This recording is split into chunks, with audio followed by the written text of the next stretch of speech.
அனைவருக்கும் வணக்கம். உங்களுக்கு நல்லா தெரியும், பெருந்தொழுவிலிருந்து ஒரு பொம்மேரியன் கேன்சரோட ரோட்டில் சுற்றிருக்குன்னு சொல்லி போட்டிருந்தோம் இல்லையா? அந்த குழந்தை இவரோட குழந்தைன்னு வந்து நம்ம வீடு தேடி வந்துட்டாருங்க.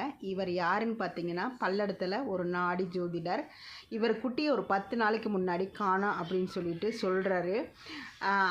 நான் சொன்ன காரணமும் இவர் சொல்கிறது ஒரே மாதிரி இருக்குது. இவர் வந்து அந்த குட்டி போகிற இடத்துல புண்ணுன்னு சொல்கிறாரு. அது கேன்சருங்கிறது அவருக்கு தெரியாதாட்டிருக்கு. நான் கேன்சருன்னு சொன்னேன், எங்கள் குட்டி தாம்மா எப்படியோ வழி மாறி போயிடுச்சு அப்படின்னு.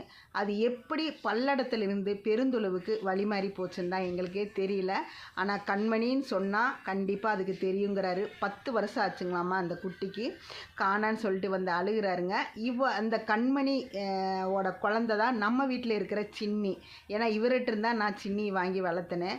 அவரோட குட்டின்னு சொல்கிறாரு. நாளைக்கு வர சொல்லியிருக்கிறேன், பார்க்கலாம் பாச போராட்டம் எப்படி முடியுதுன்னு.